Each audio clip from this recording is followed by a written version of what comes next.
Hello नमस्कार दोस्तों, स्वागत है आपका एक और न्यू फ्रेश वीडियो में। और आज की इस वीडियो में हम बात करेंगे टू व्हीलर्स की कुछ वैसी फीचर्स के बारे में जिनका जो मार्केट में हाइप है वो तो काफ़ी ज़्यादा है, लेकिन अपने हाइप के अकॉर्डिंग ये सब जो फीचर्स है उतने कुछ काम की नहीं है। मतलब आज की इस वीडियो में जो हम लोग फीचर्स के बारे में बात करने वाले हैं, लोग अक्सर ये सब फीचर्स के बारे में ये सोचते हैं कि हमारी जो न्यू बाइक या फिर जो न्यू स्कूटर होगी अगर उनमें ये सब फीचर्स होगी तो काफ़ी अच्छी होगी। लेकिन फिर परचेस खरीदने के बाद लोगों को अक्सर लगता है कि ये सब जो फीचर्स है खाली दिखावा के लिए है, रियल लाइफ में उतने कुछ ज़्यादा इनका यूजेज है नहीं। तो बने इस वीडियो के एंड तक ताकि आप लोगों को भी कंप्लीट इन्फॉर्मेशन मिलने पाए कि वैसे वैसे कौन सी फीचर्स है जिनका मार्केट में आजकल खाली दिखावा चल रहा है। और वहीं अगर आप लोगों को भी कोई ऐसी फीचर्स के बारे में पता है जो कि सिर्फ दिखावे के लिए है तो कमेंट सेक्शन में जरूर बताइएगा। तो वीडियो चालू करने से पहले मैं आप लोगों को यहाँ पर रिक्वेस्ट करना चाहूंगा कि जिन लोगों ने अभी तक से चैनल को सब्सक्राइब नहीं किया वो लोग जोर से सब्सक्राइब कर लीजिएगा ऐसी और इन्फॉर्मेटिव वीडियोस देखने के लिए। नीचे दिए हुए रेड बटन को प्रेस करके आप लोग चैनल को सब्सक्राइब कर सकते हैं, साथ ही में बेल आइकन को भी जरूर से ऑन कर लीजिएगा ताकि आप लोग न्यू वीडियोस के नोटिफिकेशंस मिस ना करने पाओ। और वहीं अगर आप लोगों को ये वीडियो पसंद आता है तो इस वीडियो को जरूर से लाइक कर दीजिएगा। साथ ही में कोई दूसरी बाइक कार से रिलेटेड अगर आप लोगों को इन्फॉर्मेशन चाहिए तो डायरेक्टली आप मेरे से इंस्टाग्राम पे बात कर सकते हैं। इंस्टाग्राम की लिंक नीचे आपको डिस्क्रिप्शन में मिल जाएगी। और साथ ही में इस साल कौन कौन सी न्यू बाइक आ रही है यानी 2021 में, तो ये सब की भी सभी अपडेट्स आपको सबसे पहले इंस्टाग्राम पे अभी मिल रही है। तो इंस्टाग्राम पे अगर आप लोगों ने फॉलो नहीं किया तो वहाँ पे फॉलो कर सकते हो, लिंक डिस्क्रिप्शन में दी गई है। सो आप लोगों को ज्यादा समय ना लेते हुए चलिए इस वीडियो को शुरू करते हैं। दोस्तों इस वीडियो में टोटल हम 7 फीचर्स पे बात करें तो स्टार्ट 7 नंबर से ही करते हैं। तो 7 नंबर पर हम लोग बात करें यूएसबी चार्जर्स के बारे में। तो खासकर आप लोगों ने स्कूटर्स में ये चीज देखा होगा कि बहुत सारी कंपनीज बोलती हैं कि हमारे जो ये स्कूटर्स है इनमें यूएसबी चार्जर आता है, डायरेक्टली आप अपने फोन को इसके जो सीट के नीचे चार्जर आती है वहां से कनेक्ट करके चार्ज कर सकते हो। तो रियल लाइफ में ये जो फीचर ये लोगों को सुनने में काफी अच्छा लगता है। लोग अक्सर सोचते हैं कि अगर हमारी जो स्कूटर है उसमें अगर ऐसे कोई यूएसबी चार्जर होगी तो हम लोग ऑन द गो अपनी जो मोबाइल फोन से उनको चार्ज कर लेंगे। हम लोग की अगर फोन की बैटरी लेवल लो भी है तब भी कोई दिक्कत नहीं, कोई चलते हुए चार्ज कर लेंगे। लेकिन दोस्तों मैं आप लोगों को बता दूं कि ऐसा सोचना आप लोगों के लिए गलत है, पूरी तरीके से गलत नहीं है। लेकिन अगर आप लोग यहाँ पे ये सोचते हो कि अपनी जो मोबाइल फोन से उनको फुल चार्ज कर लेंगे चलते हुए तो ये बिल्कुल भी गलत है, क्योंकि यहाँ पे जो यूएसबी चार्जर्स आपको स्कूटर्स में मिलती है या फिर कोई कंप्यूटर बाइक्स में देखने को मिलती है, यहाँ जो इनका यूएसबी चार्जर का पावर सप्लाई है काफी ज्यादा लो आता है, काफी ज्यादा कम वोल्टेज, काफी कम एम्पियर का इनमें करंट आता है, जिनकी वजह से आपकी मोबाइल फोन जो है वो एकदम ना के बराबर चार्ज होती है। आप लोग अगर बहुत लंबे समय तक भी अगर अपने स्कूटर्स को चलाते हो या फिर अपनी आप लोग बाइक्स को चलाते हो तो उनमें आप लोग ज़्यादा से ज़्यादा ये देखो कि जो मोबाइल फ़ोन की बैटरी लेवल की परसेंटेज है वो 5 से 8% जाएगी या फिर ज़्यादा से ज़्यादा 8 से 10% जाएगी। उससे ज़्यादा आप लोग एक्सपेक्ट ना ही करें तो आप लोगों के लिए बढ़िया होगा कि जो आपकी यूएसबी चार्ज है वो आपकी फ़ोन को कम्प्लीटली चार्ज कर देगी। इसलिए अगर आप लोग ये सोचे घर से निकलते हो कि अगर फ़ोन की बैटरी लेवल लो है तो उनको हम लोग चलते हुए चार्ज कर लेंगे अपने यूएसबी चार्जर से, तो ये चीज़ आप लोगों के लिए ठीक नहीं है। क्योंकि हम लोग जो अपने घरों में मोबाइल चार्ज करते हैं वहाँ पे जो एडेप्टर हम लोग यूज़ करते हैं उनमें कम से कम 1.5 एम्पियर, 2 एम्पियर, फास्ट चार्जर में 2.4 एम्पियर तक का करंट देखने को मिलता है। लेकिन यूएसबी चार्जर जो टू व्हीलर्स के साथ आती है इनमें करंट का फ्लो 1 एम्पियर से भी कम का रहता है, जिनकी वजह से आपकी जो मोबाइल फोन से वो नाम मात्र बराबर ही चार्ज होती है। लेकिन हाँ, यहाँ पे मैं ये मानता हूँ कि अगर आपको इमरजेंसी कंडीशन में फोन की बैटरी अगर 1% भी चाहिए तो वो यहाँ पे आपको शायद ये यूएसबी चार्जर भले दिलवा सकती है। अदरवाइज यहाँ पे मैंने आपको बता ही दिया कि ज्यादा चार्ज की उम्मीद आप लोग यहाँ पे ना करें। अब दोस्तों 6 नंबर हम लोग बात करने वाले हैं हाइलोजन हेडलैम्प के बारे में। वैसे आप लोग चाहे तो इसको फीचर्स मानो चाहे ना मानो, वैसे ये एक तरह का सेटअप है जो कि हर मैन्युफैक्चरर्स को अपनी बाइक के साथ इंस्टॉल करना ही पड़ता है अगर उन लोगों को अपनी बाइक जो है उनको रोड लीगल बनाना है। तो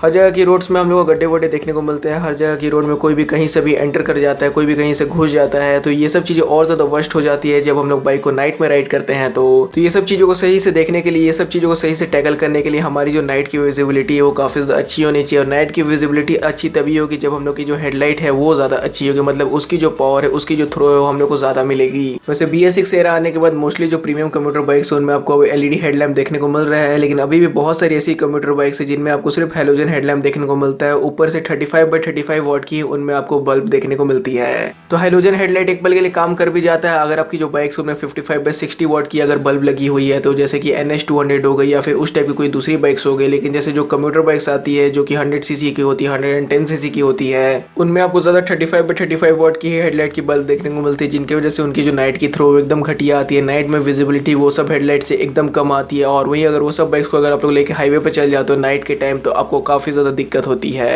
तो यहाँ पे मैन्युफैक्चरर्स को जरूरत है कि ये सब जो बाइक्स की हेडलाइट होती है इनकी जो बल्ब की पावर है उनको थोड़ा सा इंक्रीज करे। भले यहाँ पे वो लोग एलईडी नहीं दे सकते हैं, लेकिन कम से कम यहाँ पे जो बाइक की पावर है हेडलाइट की उसको तो बढ़ाना ही चाहिए। क्योंकि जैसे आप लोग जानते हैं कि इंडिया में सबसे ज्यादा कंप्यूटर सेगमेंट की बाइक सेल होती है, तो अगर उनकी विजिबिलिटी अच्छी नहीं होगी तो भला लोगों को एक्सीडेंट से कौन बचाएगा। तो कहीं ना कहीं मैन्युफैक्चरर्स को ये सब चीजों पर भी ध्यान देना चाहिए। तो आप लोग क्या सोचते हो, मेरे इस ओपिनियन से कमेंट सेक्शन में जरूर बताइएगा। तो दोस्तों यहाँ पे जो हम लोग 5th नंबर पे जो फीचर के बारे में बात करने वाले हैं हो सकता है कि आप लोगों में से बहुत कम लोगों ने ये वाली फीचर के बारे में सुना होगा, लेकिन अभी जिन लोगों ने BS6 अपाची सीरीज की बाइक्स खरीदी है उन लोगों को ये फीचर के बारे में शायद पता होगा। तो यहाँ पे हम लोग 5th नंबर बात करें GTT के बारे में। तो TVS का ये अपना एक इन हाउस डेवलप किया हुआ फीचर है जिसको कंपनी ने नाम दिया ग्लाइड थ्रू ट्रैफिक। तो यहाँ पे एक्चुअली होता क्या है कि अगर आप लोग एकदम बम्पर टू बम्पर ट्रैफिक में फंसे हुए हो, अगर आपकी जो ट्रैफिक है वो काफी ज्यादा धीरे धीरे मूव कर रही है, तो यहाँ पे आपको थ्रॉटल या एक्सीलेटर घुमाने की जरूरत नहीं है आगे बढ़ने के लिए। यहाँ पे अगर आप लोग सिर्फ हल्का सा क्लच छोड़ोगे तो जो बाइक है वो अपने आप एक सर्टेन स्पीड तक आगे बढ़ते रहती है, आपको कोई भी एक्सीलेटर घुमाने की वहाँ पे जरूरत नहीं पड़ती है। लेकिन ये चीज आपके लिए तभी तक काम करती है अगर आप लोग एकदम नॉर्मल स्लोप पे खड़े हो या फिर आप लोग थोड़ी सी डाउन स्लोप पे खड़े हो। हल्की सी अगर आप लोग ऊंची रोड पे खड़े होते हो या फिर अप वाली रोड पे खड़े होते हो, अगर आप लोग के पीछे अगर कोई पिलियन भी बैठ रहता है या फिर अगर आपकी बाइक की जो लोड है वो काफ़ी ज़्यादा रहती है, तो यहाँ पे ये जो GTT है आपके लिए कुछ भी काम करने वाला नहीं है। तो आपकी जो बाइक है वो आगे नहीं बढ़ेगी। अगर आपको अपनी बाइक को आगे बढ़ाना है तो एक्सीलेटर देना ही होगा। और वहीं ये जो फीचर ये तभी तक काम करता है अगर आपकी बाइक की लोड जो है वो कम है या फिर अगर आप लोग कोई डाउन स्लोप या फिर एकदम प्लेन स्लोप पे खड़े हो। तो मतलब ये जो फीचर है TVS ने इसको ठीक ठाक डेवलप किया है, लेकिन ये जो फीचर है ये इसको हम लोगों को बेटा मोड पे दे दिया है। जैसे कि हम लोग को बेटा मोड्स पे प्ले स्टोर में एप्स देखने को मिलती है, कुछ चीजें कभी कभी वहाँ पे काम करती है और कभी कभी नहीं करती है। तो GTT के साथ भी आपका थोड़ा बहुत वैसे ही रिलेशन है। तो दोस्तों 4th नंबर पर हम लोग बात करने वाले हैं लैप टाइमर के बारे में। तो लैप टाइमर के बारे में आप लोगों में से बहुत लोगों को पता होगा। लैप का मतलब उन लोगों को तो जरूर पता होगा जो लोग MotoGP देखते हैं। तो वैसे जिन लोगों को लैप का मतलब नहीं पता उन लोगों को मैं बता देता हूँ कि अगर हम लोग ट्रैक की एग्जांपल ले तो जहां से आपकी जो बाइक है वो रेस करने के लिए स्टार्ट होती है, अगर वहां से वो कंप्लीटली एक राउंड मार लेती है तो उसको हम लोग एक लैप बोलते हैं। तो या फिर आप लोग ऐसे भी समझ सकते हैं कि आप लोग पॉइंट A से पॉइंट B गए, फिर वापस पॉइंट B से वापस पॉइंट A आ गया, तो यहाँ पे जो आप लोगों ने कंप्लीटली एक चक्कर मारा उसको भी आप लोग डायरेक्टली चाहे तो लैप बोल सकते हो। तो ये जो फीचर ये ज्यादा आपको हाई एंड बाइक्स में देखने को मिलता है, जैसे कि 600 सीसी की 1000 सीसी की बाइक्स हो गई, मतलब जो ज्यादा रेस ओरिएंटेड बाइक्स होती है उनमें आपको ये वाली फीचर देखने को मिलती है। तो वैसे यहाँ पे जो TVS की अपाची सीरीज की बाइक्स है, TVS इनको रेस ओरिएंटेड बाइक से बिल्कुल भी कम नहीं समझता। वैसे यहाँ पे मैं TVS अपाची सीरीज का कोई भी मजाक नहीं हो रहा और आप लोग गलत मतलब मत निकालिएगा। तो TVS की जो अपाची सीरीज की बाइक्स है, TVS इनको भी रेस ओरिएंटेड बाइक से कहीं से भी कम नहीं समझता है, जिसकी वजह से यहाँ पर भी TVS की ये सब जो बाइक्स है इनमें आपको लैप टाइमर देखने को मिलती है। अब वैसे आप लोग में से भी कुछ लोग जानते हो कि इंडिया में मोस्टली 2 ही ऐसी रेस ट्रैक्स है जहाँ पे लोग जाते हैं। एक है BIC जो कि दिल्ली में और दूसरा है MMRT जो कि है चेन्नई में। तो BIC के बारे में आप लोग जानते होंगे बुध इंटरनेशनल सर्किट, और जो चेन्नई में उसका नाम है मद्रास मोटर रेस ट्रैक। तो यही जो 2 रेस ट्रैक है यहीं पे लोग मोस्टली विजिट करते हैं, लेकिन कोई भी लोग 160 सीसी या 200 सीसी की बाइक्स के साथ विजिट नहीं करते हैं जहाँ तक मैंने देखा है। यहाँ पे ये आप लोग बोल सकते हो कि यहाँ पे ये जो आपको लैप टाइमर का फीचर देखने को मिलता है अपाची सीरीज बाइक्स के साथ, इनका यहाँ पे बहुत ज्यादा कुछ यूजेस नहीं है रियल लाइफ में। फिर भी अगर आप लोग इस लैप टाइमर वाली फीचर का कुछ इनोवेटिव यूजर्स जानते हो तो कमेंट सेक्शन में जरूर बताइएगा। अब दोस्तों 3rd नंबर पे जो हम लोग फीचर के बात करने वाले हैं, यहाँ पे हम लोग बात कर रहे हैं एडजस्टेबल मोनोशॉक सस्पेंशन के बारे में। तो बहुत बार आप लोगों ने सुना होगा कि बहुत लोग बोलते हैं कि जो हमारी बाइक्स या फिर जो मैन्युफैक्चरर्स है वो लोग स्पेशली मेंशन करते हैं कि ये बाइक में 7 स्टेप एडजस्टेबल मोनोशॉक सस्पेंशन, इसमें एडजस्टेबल नाइट्रोक सस्पेंशन है। तो 7 स्टेप एडजस्टेबल मोनोशॉक सस्पेंशन से आप लोग क्या समझ में आता है, ये चीज अगर आप लोग को नहीं पता तो ये मैं बता देता हूँ कि आप लोग की जो सस्पेंशन है उसको आप लोग अपने अकॉर्डिंग ट्विक कर सकते हैं कि आपकी जो सस्पेंशन है वो आपको स्टीफर साइड पे चाहिए या फिर सॉफ्टर साइड पे चाहिए। स्टीफर साइड अगर आप लोग अपनी बाइक की सस्पेंशन को एडजस्ट कर देते हो तो आपकी जो बाइक की राइड क्वालिटी वो थोड़ी सी इफेक्ट हो जाएगी, मतलब वो थोड़ी सी हार्ड हो जाएगी। और वहीं अगर आप लोग अपनी सस्पेंशन को सॉफ्टर साइड एडजस्ट करवा लेते हो तो आपकी जो राइड क्वालिटी वो अच्छी हो जाएगी। वैसे स्टीफर साइड पे सस्पेंशन तभी किया जाता है जब लोग अपनी बाइक के साथ रेस ट्रैक पे जाते हैं या फिर कभी रेस वेस पे जाते हैं, तो वहाँ पे स्पेशली डिस्क्राइब किया जाता है कि जो अपनी सस्पेंशन है उसको स्टीफर साइड पे कर दें। और वहीं सिटी विटी में चलाने के लिए डे टू डे यूज करने के लिए अक्सर जो सस्पेंशन है वो सॉफ्टर साइड पे ही ऑटोमेटिकली सेट हो ही रहती है। लेकिन यहाँ पे बात ये आती है कि ये जो एडजस्टेबल सस्पेंशन का आपको फीचर मिलता है, क्या इसको आप लोग अपने अकॉर्डिंग ट्विक कर सकते हो, अपने अकॉर्डिंग एडजस्ट कर सकते हो। तो दोस्तों अगर आपके पास टूल्स है, अगर आप लोगों को नॉलेज है कि कैसे एडजस्ट किया जा सकता है तो आप लोग जरूर से ये चीज घर पे कर सकते हो। लेकिन जिन लोगों को ये चीज की नॉलेज नहीं है, जिन लोगों को बिल्कुल भी पता नहीं कि कैसे ये चीज एडजस्ट होती है, तो उन लोगों को कभी भी ये चीज नहीं करनी चाहिए, क्योंकि आपके सस्पेंशन के अंदर हाईली कंप्रेस्ड गैस भरे रहता है। अगर उसमें कुछ भी चीज गलती होती है तो आप लोगों के साथ काफी ज्यादा मिसहैपनिंग हो जाएगी। तो ये चीज कभी भी आप लोगों को करने की जरूरत नहीं है। तो इसीलिए कभी भी आप लोग अपनी सस्पेंशन की जो सेटअप है उसको अपने अकॉर्डिंग एडजस्ट करने का ना ही सोचे तो अच्छा है, चाहे मोनोशॉक सस्पेंशन हो या फिर नाइट्रोक सस्पेंशन हो। लेकिन यहाँ पे बात ये आती है कि ये जो एडजस्टेबल सस्पेंशन का आपको फीचर मिलता है, क्या आप लोगों ने कभी भी वाकई में इसको यूज़ किया है, कभी भी अपने रियल लाइफ में यूज़ किया है कि चलो देखते हैं कि बाइक स्टिफ में कैसी परफॉर्म करती है, ज़्यादा सॉफ्टर साइड में कैसी परफॉर्म करती है। तो वैसे ये मैं जानता हूँ कि मोर देन 95% लोगों ने आज तक ऐसा कभी नहीं किया होगा, और जिन लोगों ने किया है वो लोग कमेंट में जरूर बताइएगा। तो इसलिए अगर आप लोग कोई न्यू बाइक खरीदने जा रहे हो और वहाँ का जो सेल्स पर्सन है वो आपको ये बोलता है कि इसमें आपको 7 स्टेप एडजस्टेबल मोनोशॉक सस्पेंशन वाली फीचर मिल रही है, तो ज़्यादा वहाँ पे झांसे में आने की जरूरत नहीं है, क्योंकि यहाँ पे मैंने आपको बता दिया कि इसका क्या डेली लाइफ में यूज यूजेस है। अब दोस्तों यहाँ पे हम लोग सेकंड नंबर फीचर के बारे में बात करने वाले हैं। इस वाले फीचर के बारे में लगभग यहाँ में से सभी लोगों ने सुना होगा। और सेकंड नंबर हम लोग बात करें हैं i3s सिस्टम के बारे में। तो i3s सिस्टम के बारे में जैसा आप लोग जानते हो कि i3s सिस्टम हीरो का अपना एक ओन हाउस डेवलप किया हुआ सिस्टम है, जिसकी वजह से माइलेज एफिशिएंसी जो है वो बढ़ जाती है। तो इस i3s सिस्टम में जो आई है उसका मतलब है आइडल, और यहाँ पे जो 3s है उसका मतलब है स्टॉप स्टार्ट सिस्टम। तो आइडल स्टॉप स्टार्ट सिस्टम इसको आप लोग चाहे तो बोल सकते हो। तो वैसे यहाँ पे ये जो i3s सिस्टम है कंपनी ने इसको ठीक ही बनाया था, लेकिन इसको पूरी तरीके से ठीक से डेवलप नहीं किया था। मतलब बोल सकते हो कि इसका भी हम लोग को बेटा मोड दे दिया था।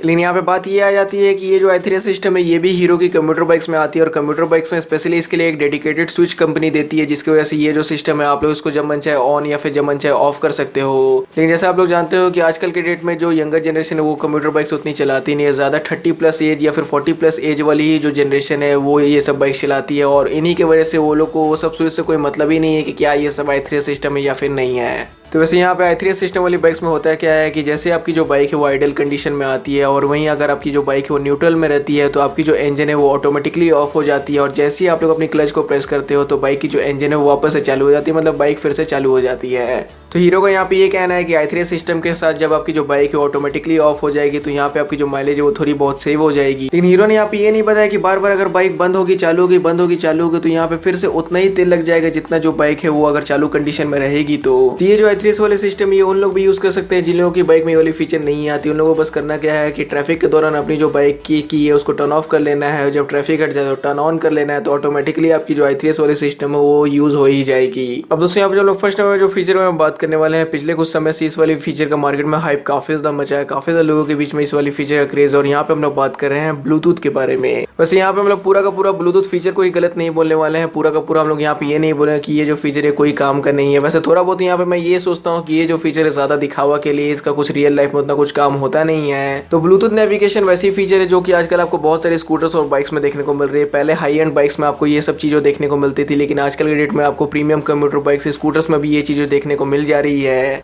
तो अगर आप लोग यहाँ पे ये सोचते हो कि अगर आपके जो इंस्ट्रूमेंट कंसोल में अगर आपको ब्लूटूथ नेविगेशन मिल जाएगा तो यहाँ पे आपको वैसी एक्यूरेट इन्फॉर्मेशन मिलेगी जैसे कि आपको गूगल मैप्स में देखने को मिलती है, जैसे कि गूगल एंटी प्रोवाइड करती है। तो ये चीजें सोचना आपके लिए बिल्कुल भी गलत है, क्योंकि यहाँ पे ये सब जो बाइक्स और स्कूटर्स में आने वाला ये जो ब्लूटूथ नेविगेशन का फीचर ये काफी ज्यादा क्रैश होता है, काफी ज्यादा लैग करता है, जिसकी वजह से यहाँ पे आपको एक्यूरेट इन्फॉर्मेशन नहीं मिलती है, और वहीं ये जो चीजें आपको रास्ते से जरूर भटका सकती है। तो खाली नाम और दिखावे के लिए आपको ऐसी फीचर मिलती है Bluetooth navigation, Bluetooth caller assist, ये सब जो फीचर है रियल लाइफ में उतने कुछ ज्यादा मेरे को यूजेस इनकी लगती है नहीं।